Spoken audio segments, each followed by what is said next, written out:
All right, so now angular speed is exactly what you think. We're measuring something over time, right? So linear speed is the distance that we travel over time, but angular speed is the rotation as a measurement of an angle. And we do want it in radians. So when we talk about angular speed, we're talking about a change in angle over time. So we're talking about changes over time, all right? And so angular speed is omega. That's the Greek letter omega. So this is our actual angular speed.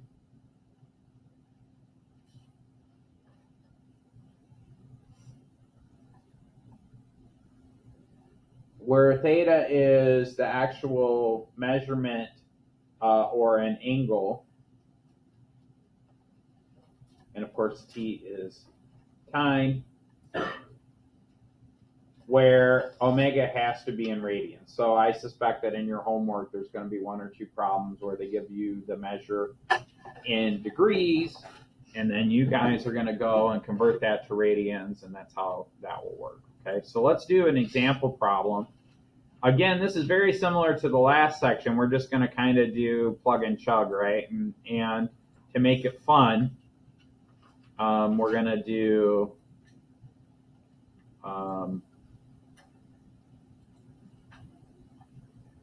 shoot. Am I recording this? I am, aren't I? Give me 1 second here, guys. To make it fun, what we'll do is do some conversions in the process. There we go. All right, so let's try one of these examples.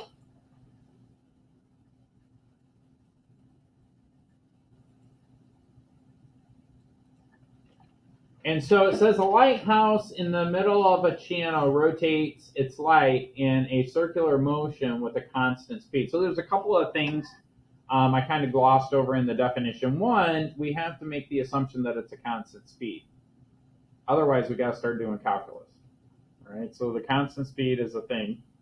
If the angle or if the beacon light completes one rotation every 10 seconds, what is the angular speed of the beacon in radians per minute? Okay. All right, so what we need to do is we need to look at the formula, right? So we know that the formula is that the angular speed is equal to the measurement of the angle over time. And so let's label this again. This is our angular speed, omega.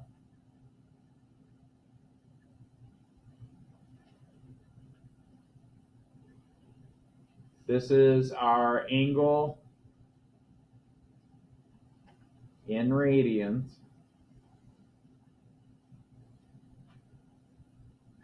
And this, of course, is our time. So then, what is one revolution?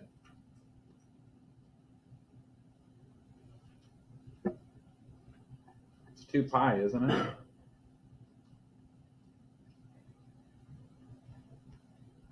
Think of our xy plane. If I have an xy plane and I go around one whole circle,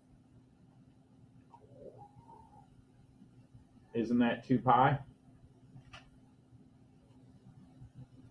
That makes sense? Okay.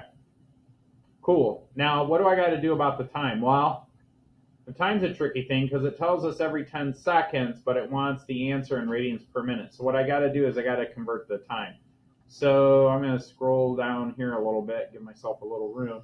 So then my time, t, is equal to 10 seconds. I need a conversion factor of seconds to minutes. I want to cancel the seconds, so I'm going to put the seconds down here, and I'm going to put the minutes up here. Now, 1 minute is equal to 60 seconds, isn't it? This stuff cancels. 10 times 1 is 10. Minutes is on the top. And then over 60. That reduces down to 1/6 minutes. Now you can leave it as a fraction. Truth be told, that's a repeating decimal, so let's just leave it as a fraction. So then my angle is 2 pi, so I'm going to say 2 pi divided by 1/6. This is 2 pi radians, right?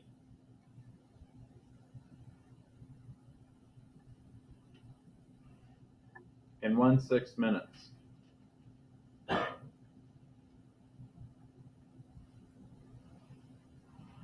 Now remember, over here to the side, 2 pi divided by 1/6 is equal to 2 pi times the reciprocal, which is 6/1, which is equal to 12 pi, yeah? So then my angular speed is 12 pi radians per 1 minute.